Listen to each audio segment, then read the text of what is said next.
રાજકોટ જિલ્લામાં એસઆઈઆરની કામગીરી અંતર્ગત અત્યારે જે પણ આપણા નો મેપિંગવાળા કેસીસ છે અને જે લોજિકલ ડિસ્ક્રિપન્સીસવાળા કેસીસ છે આ તમામ કેસીસમાં એઈઆરઓઝ દ્વારા હિયરિંગ ચાલુ છે અને માણસો જે પણ 2002ની યાદીમાં પોતાનું નામ હોય અથવા પેરેન્ટ્સ સાથે અથવા ફેમિલી રિલેટિવ સાથે અને મેપ નહીં કરી શક્યા હોય આ લોકોનો એક ફિઝિકલી જે ઇલેક્શન કમિશને જે આધાર પુરાવા માન્ય રાખ્યા છે આધાર પુરાવા લઈને આને જવાનું હોય અને આના બેસિસ ઉપર એઈઆરઓ નિર્ણય કરતા હોય છે કે આને વોટર યાદીમાં રાખવાનું છે કે કેમ.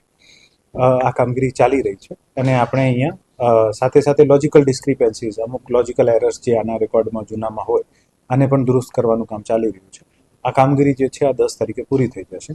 અને 10 તારીખથી લઈને 17 તારીખ વચ્ચે જે રોલ જે છે આપણો ઇલેક્ટરલ રોલ છે મતદાર યાદી છે આને અમે અપડેટ કરીશું અને 17મી તારીખે જે છે આ ફાઇનલ મતદાર યાદી જે છે આ પબ્લિશ થશે. ફોર્મ 7 દરેક ઈઆરઓ વાઇઝ આવતા હોય છે અને ઈઆરઓ વાઇઝ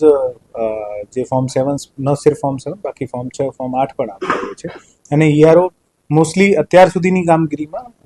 જે આપણે નોટિસ જનરેટ કરવાની ઇન્ટિમેશન આપવાનું કામ ચાલુ હતું હવે સાંભળવાનું કામ પણ ચાલુ છે અને સાથે સાથે આ સોફ્ટવેર એવું છે કે જૂના જ્યાં સુધી આપણા કામ ચાલે છે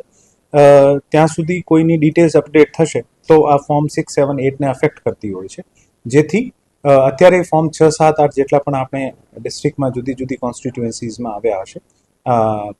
આ તમામને આ લોકો પ્રોસેસ કરશે અને મોસ્ટલી 17,000થી વધુ આપણે એક્ઝેક્ટ ફિગર આપણે ઈઆરઓ વાઇઝ મળી જશે પણ લગભગ એટલા 6, 7 અને 8 બધા નામ કમી જે થશે આ ફાઇનલ રોલ પબ્લિશ થશે આમાં આપણને ખબર પડશે કે ઈઆરઓ વાઇઝ પોતપોતાની રીતે જે 2002ની યાદીમાં પોતાનું નામ નહીં હોય નો મેપિંગવાળા કિસ્સા હોય આ તમામમાં અથવા ફોર્મ 7 પછી આવ્યા હોય આમાં જે ખરેખર